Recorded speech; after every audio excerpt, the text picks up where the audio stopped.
Ulangan 28 ayat 13 dan 14, Tuhan akan mengangkat engkau menjadi kepala dan bukan menjadi ekor. Engkau akan tetap naik dan bukan turun apabila engkau mendengarkan perintah Tuhan Allahmu yang kusampaikan pada hari ini, kau lakukan dengan setia. Ayat 14, dan apabila engkau tidak menyimpang ke kanan atau ke kiri dari segala perintah yang kuberikan kepadamu pada hari ini dengan mengikuti Allah lain dan beribadah kepadanya. Sebelum masuk ke dalam tema khotbah pada hari ini, saya mau sedikit menjelaskan tentang janji Tuhan. Dan saya mau sharing sama Bapak Ibu Saudara, bukan berarti saya udah hebat gitu ya, enggak lah. Saya mungkin lebih tahu duluan gitu aja sih. Nah, bicara tentang janji Tuhan, saya ajak Bapak Ibu Saudara membayangkan koin dengan dua sisi ya. Koin ada dua sisi, betul ya? Kalau koinnya cuma satu sisi kagak laku. Nah, jadi koin itu ada dua sisi. Jadi kalau kita mendengar firman Tuhan yang isinya janji, baik itu kita dengar dari suara hamba Tuhan, baik kita baca Alkitab, baik kita dengar lewat podcast atau YouTube. Bahkan saya juga percaya di zaman ini pun kita masih mengalami namanya personal revelation. Jadi waktu kita doa sendiri, Tuhan tiba-tiba menyingkapkan sesuatu, Tuhan kasih janji. Nah, jadi sisi mata uang yang pertama adalah isinya janji. Tapi waktu kita melihat janji, kita juga harus tahu janji Tuhan ada term and condition-nya. Kan kita lihat ayat ini kan, dua ayat ini kan ada term and condition. Tadi dikatakan ayat 13, dia akan mengangkat kita jadi kepala dan tidak menjadi ekor, kita akan naik dan tidak turun. Asal, ya kan? Ada syaratnya kan, ada term and condition-nya. Jadi jangan pernah berpikir kalau Tuhan sudah pernah berjanji kepada kita, apapun yang menjadi keadaan kita itu pasti digenapi. Enggak begitu caranya.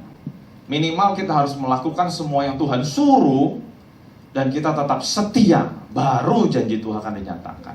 Saya akan memberi sebuah contoh gampang.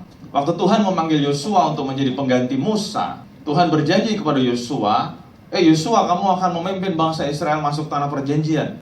Dan Tuhan dengan jelas ngomong wilayah Israel itu dari Libanon sampai ke Sungai Nil. Jadi janji Tuhan kepada Yosua, daerah Israel itu dari Libanon sampai ke Sungai Nil. Kalau atasnya itu adalah Laut Mediterania atau Laut Tengah, bawahnya itu sampai ke Sungai Efrat, Sungai Tigris, itu ada di Irak. Nah sekarang luas bangsa Israel atau luas negara Israel sebesar itu tidak? Sebesar itu tidak?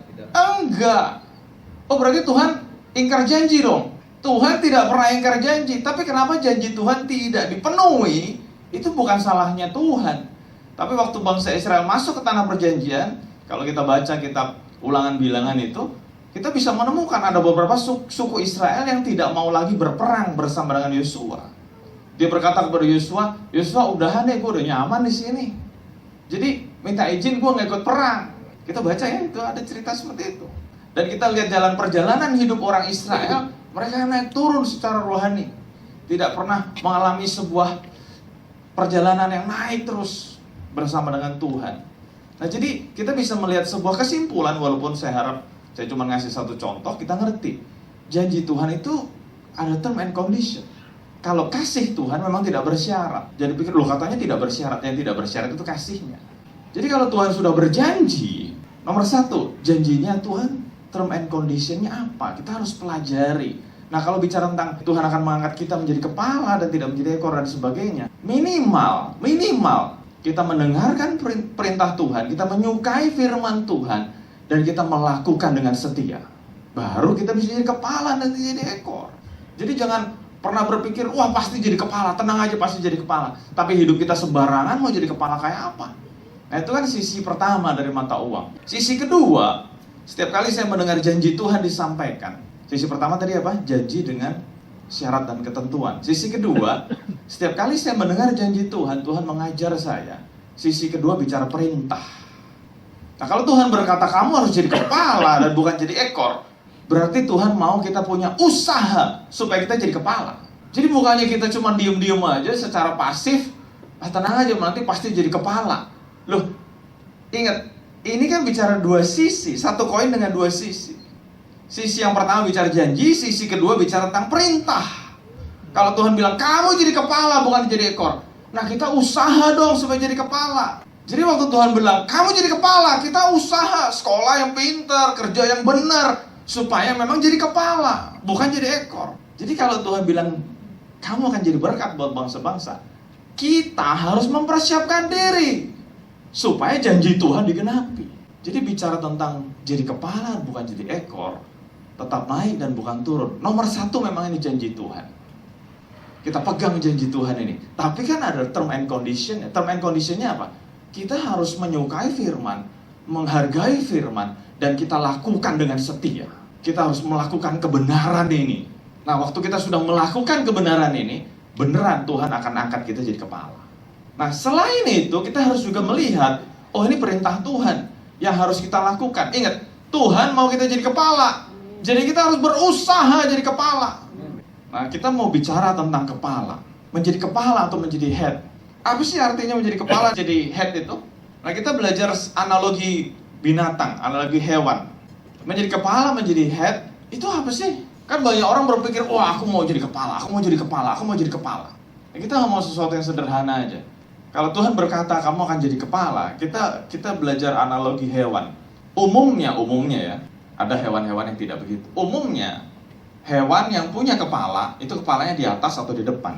Setuju? Di atas atau di depan. Ada beberapa hewan yang kepalanya di bawah, ada. Kayak paniki kan, dia gantung-gantung kepalanya di bawah. Ada lah, tapi minor. Mayoritas kepala itu kalau nggak di atas, ya di depan. Nah, jadi waktu Tuhan berkata kamu akan jadi kepala dan bukan jadi ekor, maksudnya apa sih?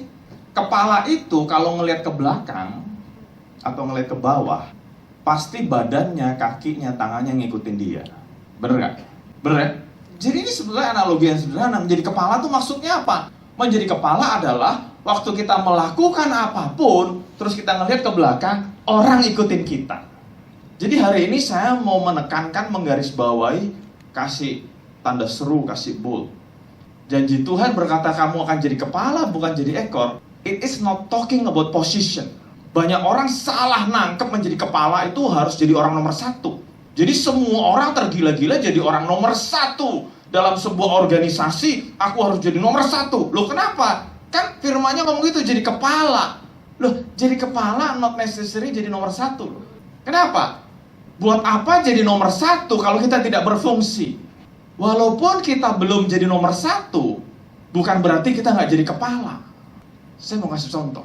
Seorang direktur, seorang presiden direktur. Kalau kita tanya karyawan, direktur hari ini nggak masuk loh. Rasanya apa buat kamu? Karyawan bilang, nggak ada bedanya. Direktur masuk nggak masuk nggak ada bedanya. Tapi kalau, sorry saya tidak mendiskreditkan siapapun. Tapi kalau ada cleaning service, ada office boy, saking dia kerjanya sungguh-sungguh, dia kerjanya rajin, dia orangnya bersih. Kalau dia nggak masuk, satu kantor berantakan. Mana yang lebih penting di kantor itu? Di kondisi itu, mana yang lebih penting? Iya kan? Wah, si ini nggak masuk loh, bingung deh. Gak ada yang bikin kopi, gak ada yang fotokopi, gak ada yang bikin indomie, kayak gitu-gitulah. Nah, jadi bicara menjadi kepala adalah menjadi orang yang berfungsi, menjadi orang yang berdampak di lingkungannya. Kalaupun kita dipercaya oleh Tuhan jadi orang nomor satu, puji Tuhan. Berarti Tuhan mempercayakan kita lebih dengan tujuan Tuhan mau memakai kita lebih lagi. Tapi buat yang belum jadi nomor satu, jangan tergila-gila. Oh kan ayatnya jadi kepala, berarti harus jadi nomor satu dong. Ingat, pengertian yang salah seringkali membuat banyak orang kecewa. Bukan cuma kecewa, banyak organisasi terjadi perpecahan, termasuk gereja banyak terjadi perpecahan. Kenapa? Gua mau jadi orang nomor satu. Menjadi kepala not necessary become number one. Saya ketahui banyak orang dalam sebuah organisasi. Dalam sebuah organisasi biasanya ada dua tokoh sentral, namanya ketum dan sekum. Betul ya? Tapi kita mau ngomong jujur dari hati ke hati. Daily operation, mana yang penting, ketua atau sekum? Ketua umum atau sekretaris umum? Sekretaris umum. Dan sekum itu bukan orang nomor satu. Bahkan ketum yang tahu diri, ketua umum yang tahu diri, dia akan ngomong, kalau kagak ada sekum, kagak ada sekretaris umum, gue gak bisa kerja apa-apa. Jadi ketum lebih posisinya kepada posisi politis. Nah kalau itu parpol namanya bukan sekum, namanya sekjen. Ya sama aja kan. Jadi saya mau kasih kita sebuah kesadaran. Jadi kepala ini not necessary ngomong number one. Dimanapun Tuhan tempatkan kita, Jadilah orang-orang yang berfungsi. Jadilah orang-orang yang berdampak. Waktu kita nengok ke belakang, bener loh, orang ngikutin kita. Apapun yang kita lakukan, orang ngikutin. Apapun yang kita perbuat, tutur kata kita, orang ngikutin. Kalau kita sudah ngerti rahasia ini, betapa pentingnya kita tahu kebenaran kan. Bayangin kalau kita nggak tahu kebenaran, jadi kepala, rusak tuh. Menjadi kepala, menjadi pemimpin. Saya ulangi sekali lagi, it's not talking about number one. Dan keren banget. Ada seorang ahli leadership di muka bumi ini, mungkin beberapa dari Bapak Saudara tahu, namanya John Maxwell. Dia sudah seminar kemana-mana, khotbah di mana-mana karena dia pendeta juga. Dia nulis buku macam-macam. Dan saya menemukan sebuah tulisannya, bukan cuma sebuah, banyak tulisannya. Dia berkata, leadership is about influence. Leadership is not talking about position. Jadi kalau bicara ayat ini, Tuhan mau kita jadi kepala, saya mau kita punya pengertian yang sama. It's not talking about number one. Gak selalu begitu. Tapi Tuhan mau dimanapun kita berada, kita memberikan pengaruh. Dan sudah barang tentu pengaruh yang baik. Kan tadi ngomong begitu kan? Tiap kali kita nengok ke belakang, orang ikutin kita. Itu kan kepala kan di depan kan? Orang ikutin kita. Kita rajin, orang-orang jadi ikut rajin. Kita bersih, rapi, orang-orang ikut bersih, ikut rapi. Saya pernah dengar sebuah persekutuan doa di kantor, ownernya sendiri ngomong sama saya. Dulu kantor ini kotor pak, ngomong sama saya. Oh, pengen tahu saya, kok sekarang jadi bersih, jadi rapi gini, ceritanya gimana? Ternyata gara-gara merekrut seorang cleaning service, yang orangnya rapi banget, bersih banget. Nah dulu karyawan yang kerja di situ jorok, buang sampah sembarangan, pokoknya jorok lah. Tapi karena kantornya udah bersih, udah rapi, orang-orang yang suka buang sampah sembarangan kan gak enak hati. Wah kantorku udah bersih nih, masa buang sampah sembarangan. Jadi hanya karena satu orang cleaning service mengubahkan seisi kantor. Bahkan presiden, direktur, bahkan owner aja gak bisa merubah. Jadi waktu saya dengar cerita ini jadi kepala. Sorry, saya bukan mendiskreditkan cleaning service, tapi cleaning service ini sudah mengubahkan sesuatu. Jadi buat Bapak Ibu Saudara yang belum jadi orang nomor satu di organisasi masing-masing atau di komunitas masing-masing, bukan berarti kita nggak bisa jadi kepala, bukan kita berarti tidak bisa mengubahkan itu.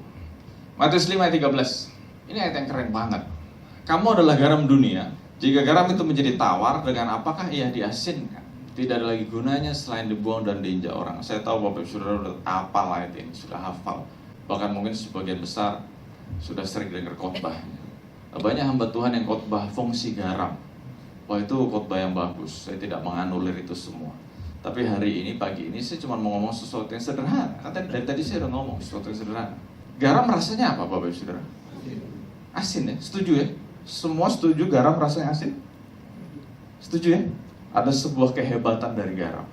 Apapun yang disentuh oleh garam jadi asin. Apapun yang disentuh oleh garam jadi asin.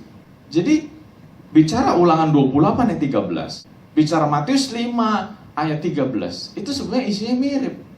Tuhan mau kita menjadi orang yang mempengaruhi dunia. Dunia yang sudah tawar, waktu kita masuk dalam sebuah komunitas, Tuhan bilang apa? Kamu adalah garam. Nah, garam rasanya asin. Apapun yang disentuh oleh garam jadi asin. Mau itu daging ayam, mau itu daging babi, kalau disentuh sama garam jadi asin. Sayur disentuh sama garam jadi asin. Air kalau disiram garam jadi asin. Jadi dimanapun Tuhan tempatkan kita, kita harus bisa mempengaruhi. Ingat, leadership is about influence. Kita bisa mempengaruhi lingkungan kita. Dan itu bicara tentang menjadi kepala, menjadi dampak, menjadi pengaruh. Dan saya gak akan bosan-bosan ngomong, menjadi kepala is not talking about number one. Tapi menjadi kepala adalah kita bisa berdampak, kita bisa berfungsi, kita bisa berpengaruh di lingkungan kita. Nah ayatnya sadis. Jadi kalau ada yang bilang perjanjian baru Tuhan sangat lembut, ya puji Tuhan, memang benar. Tapi kita harus juga lihat, banyak ayat-ayat yang secara tersirat juga menampilkan bahwa Tuhan kita Tuhan yang disiplin. Di sini dikatakan, jika garam itu tidak, atau jika garam itu menjadi tawar atau kehilangan keasinannya, apa yang dilakukan dunia? Dibuang dan diinjak orang. Jadi kalau kita sebagai anak Tuhan kehilangan kemampuan untuk mempengaruhi dunia, kehilangan kemampuan untuk menjadi dampak, kehilangan kemampuan untuk berfungsi, apa yang dilakukan dunia? Dunia akan membuang kita dan menginjak kita. Ini firman Tuhan loh. Dan sudah ditulis kurang lebih 2000 tahun lalu. Jadi kita mesti introspeksi diri. Kalau misalnya kita dalam sebuah komunitas, dalam sebuah organisasi, kok kayaknya kita dicuekin, kok kayaknya kita tidak dibutuhkan, bahkan sebaliknya kok kayaknya kita dimusuhin, atau bahkan lebih parahnya lagi, kita dipersekusi, bahkan diusir. Jangan buru-buru kita nuding-nuding mereka, oh itu kafir tuh, orang jahat tuh. Coba kita introspeksi diri. Kita sudah jadi berkat belum buat lingkungan kita? Kita sudah menjadi dampak belum buat lingkungan kita? Ingat, Tuhan bilang kamu jadi kepala, bukan jadi ekor. Nah kalau kita belum berdampak, kita belum berfungsi, kita belum bisa memberi pengaruh, terus lingkungan kita membenci kita, membuang kita, bahkan di sini bilang diinjak. Jangan buru-buru nyalain orang jahat, jangan buru-buru GR dipersekusi. Mungkin karena memang selama ini keberadaan kita di tempat itu tidak ada gunanya buat mereka. Jadi mereka ngomong gini, ada lu, nggak ada gunanya. Waduh, itu paling mengerikan. Kalau kita kerja di sebuah tempat atau kita melayani di sebuah gereja, lingkungan kita ngomong ada lu, nggak ada bedanya. Wah, mengerikan. Kita tinggal tunggu waktunya aja. Bener nggak? Tapi kalau ada kita, terus mereka merasakan ada gunanya kita di tempat itu, nggak mungkin kita disia-sia. Cobalah kalian itu berguna buat lingkungan. Bikin bakti sosial. Ini lagi banjir-banjir, bantulah lingkungan. Waktu kita menunjukkan kepada lingkungan bahwa dengan adanya gereja, banyak rakyat di sekeliling gereja itu tertolong, dibantu, mereka tidak akan mengganggu gereja. Sebaliknya, kalau gereja butuh apa-apa, mereka akan bantu kita, membela kita. Kan ini sebuah fakta. Nah, waktu saya belajar kebenaran firman ini, kan saya nggak cuma ngomong doang, saya praktekin. Kita memang nggak sempurna, nobody is perfect. Tapi waktu kita tidak sempurna, dan di saat yang bersamaan kita menunjukkan kepada lingkungan kita, kita ini orang yang berguna loh. Kita ada pengaruhnya loh di tempat itu. Mereka akan tutup mata dengan kelemahan kita. Ada yang tahu Mark Zuckerberg nggak? Mark Zuckerberg itu yang menemukan Facebook. Bahkan sekarang bukan cuma Facebook, WhatsApp, Instagram itu kan di bawah kendali dia. Makanya Kongres Amerika berkata ini manusia paling berbahaya di muka bumi. Karena pengguna Facebook, Instagram, dan WhatsApp itu kalau digabung berapa miliar orang. Coba aja dia iseng servernya matiin. Itu anak-anak alay seluruh dunia bingung. Nggak bisa chatting, nggak bisa apa gitu kan. Waktu saya baca ceritanya, Mark Zuckerberg ternyata orang yang buta warna. Mark Zuckerberg itu buta warna loh. Tapi orang peduli nggak sama kebuta warnaannya? Kagak, kenapa? Karena dia sudah begitu berdampak di dunia ini. Jadi orang nggak peduli. Oh, dia buta warna. Saya ngomong begini juga Bapak Ibu Saudara nggak ada yang peduli. Oh, nggak apa-apa lah. It's okay lah, mau buta warna kayak nggak bisa ngitung duit, terserah. Kenapa? Karena kita sudah merasakan hebatnya dia. Kita sudah merasakan influence-nya dia. Makanya Tuhan berkata, kamu jadi kepala, bukan jadi ekor. Ini bukan cuma janji, ini perintah. Jadilah orang-orang yang berdampak. Jadilah orang-orang yang benar-benar jadi kepala. Bukan cuma si A ngomong apa ikut, si B ngomong apa ikut. Jadilah orang-orang yang berdampak, jadi kepala, jadi influence. The strongest influence is being example. Cara yang paling dahsyat menjadi pengaruh itu adalah menjadi teladan. Orang ngomong panjang lebar ya, kalau nggak jadi teladan, kagak ada yang ngikuti. Contohnya saya gitu ya, ngomong panjang lebar, tapi kalau nggak jadi teladan, nggak jadi example tadi kan bahasa Inggrisnya, orang nggak ngikutin. Saya hobi gitu beres-beres, saya hobi bersih-bersih. Saya bukannya hebat lah, enggak lah, itu hobi saya. Jadi di jemaat yang Tuhan percayakan untuk saya gembalakan, kagak ada yang berani bawa sampah sembarangan. Nggak ada yang berani. Apakah saya khotbahin buang sampah lah pada tempatnya, ataukah saya taruh stiker gede-gede buang sampah pada tempatnya? Kagak, enggak. Kenapa? Karena kalau mereka nggak sengaja buang sampah sembarangan, orang yang mungut itu saya. Dan saya ambil, saya masukin tong sampah. Jadi saya dengar dari pengerja ngomong-ngomong kasak-kusuk, lu kalau berani buang sampah sembarangan lu, kualat lu. Kenapa? Karena yang mungut Bapak Gembala. Jadi nggak ada yang berani buang sampah sembarangan. Padahal saya nggak pernah khotbahin buang sampah lah pada tempatnya. Ini kan sebuah contoh. Nah itu bicara tentang influence. Kita bisa mempengaruhi orang untuk tidak buang sampah sembarangan karena kita jadi teladan. Nah kalau ngomong teladan kan banyak, bukan cuma buang sampah. Kita jadi pemimpin ngomong sama anak buah, ayo doa, kita kagak pernah doa. Lagi menaruh doa kita tidur lagi. Kita lagi menaruh doa main HP lagi. Aduh, orang kan ngeliat. Kita hidup di sebuah zaman yang matanya itu besar banget sekarang. Maksudnya apapun yang kita lakukan mereka lihat. Mereka buka mata. Jadi ingat, waktu Tuhan berkata kamu jadi kepala dan bukan jadi ekor, sebetulnya Tuhan sedang ngomong jadilah teladan, jadilah pengaruh dimanapun kita berada. Kalau Tuhan tempatkan kita dimanapun, kalau jadi nomor satu bagus, berarti pengaruh atau teladan kita mestinya lebih gampang disebarkan. Tapi kalau kita belum jadi nomor satu pun, ya nggak apa-apa. Apapun yang dipercayakan, kita lakukan dengan sebaik mungkin dan kita jadi pengaruh. Kita jadi teladan. Wahyu 3:15. Aku tahu segala pekerjaanmu, engkau tidak dingin dan tidak panas. Alangkah baiknya jika engkau dingin atau panas. Jadi karena engkau suam-suam kuku dan tidak dingin atau panas, aku akan memuntahkan engkau dari mulutku. Wah, ini kata-kata Tuhan yang menyakitkan juga loh. Tadi Tuhan bilang kalau garam kehilangan keasinannya dibuang dan diinjak orang, betul ya? Itu udah gak enak didengarnya kan? Makanya jangan kehilangan keasinan kita, jangan kehilangan kemampuan untuk mempengaruhi. Nah di sini Tuhan berkata kepada jemaat di Laodikia, karena kamu nggak dingin dan nggak panas, aku akan muntahkan. Bener dong? Kalau kita punya anak baby yang masih umur di bawah 1 tahun, kadang-kadang muntah. Betul Bapak itu? Muntahan baby itu bau nggak?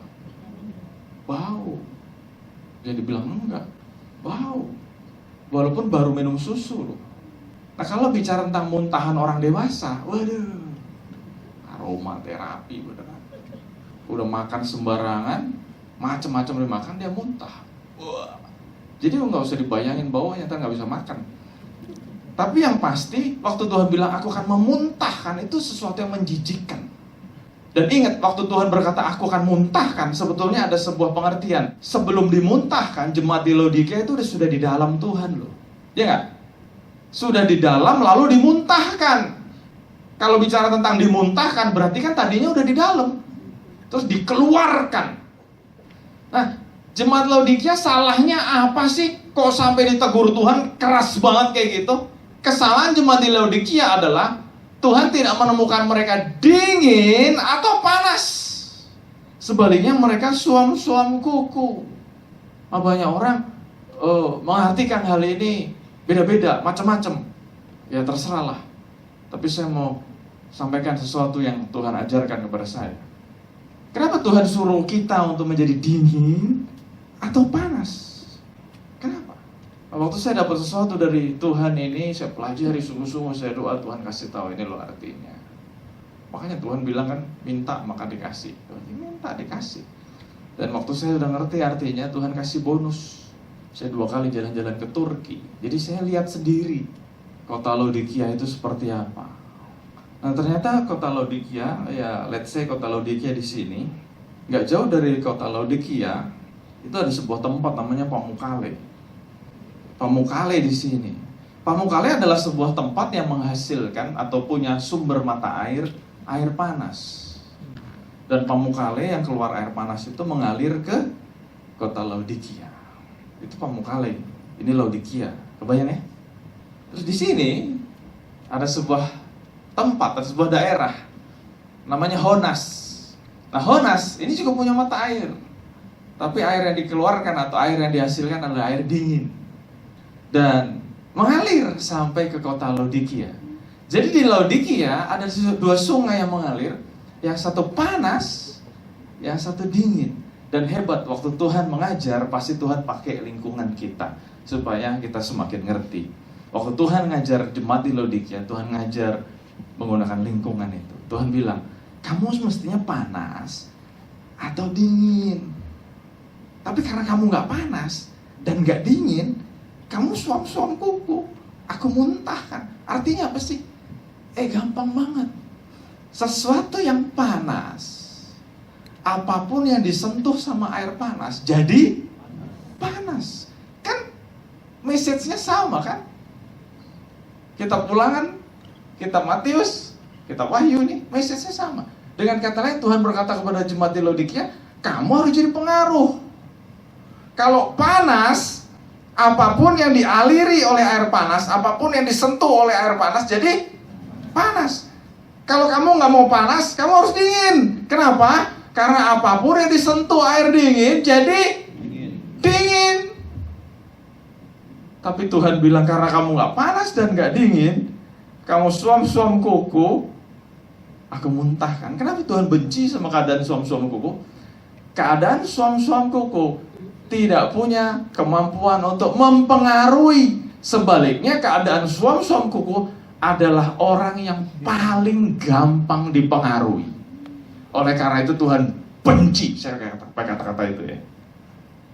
Walaupun anak saya yang besar, umur 12, sekarang kan anak umur 12 kritis banget.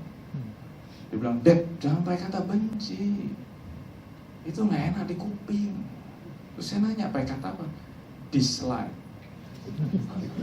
Ya terserah ya. Tapi kalau udah dimuntahkan kan benci dong. Kenapa Tuhan benci? Karena ternyata jemaat di Laodikia adalah jemaat yang mudah dipengaruhi.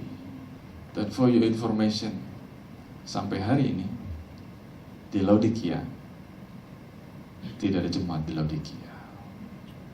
Kenapa? Karena Tuhan menghukum jemaat di Laodikia. Di zaman itu, di zaman kitab Wahyu, kalau kita baca sejarah gereja, jemaat Laodikia adalah jemaat yang bukan menjadi pengaruh, tapi apapun yang ada di luar, wah kayaknya keren tuh, kita bawa ke gereja deh. Wah itu ada pengajaran keren tuh, kita bawa ke gereja deh. Wah itu ada lagi ngetren di sana tuh, kita bawa di gereja deh. Jadi waktu Tuhan melihat keadaan jemaat di Laodikia, Tuhan suruh Yohanes untuk menulis surat kepada jemaat di Laodikia. Karena kamu gak panas, karena kamu gak dingin, dengan kata lain, karena kamu tidak mempengaruhi dunia, sebaliknya dunia mempengaruhi kamu, aku muntahkan kamu. Kita gak mau begitu kan? Kita gak mau dibuang dan diinjak orang kan? Gak mau kan? Kita gak mau dimuntahkan Tuhan kan? Ternyata khotbah hari ini simple banget. Khotbah hari ini ngomong apa? Jadi pengaruh. Dimanapun kita berada, dimanapun Tuhan tempatkan kita, Tuhan mau kita jadi pengaruh. Makanya kitab Ulangan 28 ayat 13 tadi penting banget. Kita harus tahu kebenaran, kita harus melakukan kebenaran dengan setia, dengan sungguh-sungguh. Supaya apa? Supaya setiap pengaruh yang kita berikan itu adalah kebenaran. Bukan sebaliknya, orang mempengaruhi kita. Kita mau mempengaruhi orang untuk terus hidup dalam kebenaran.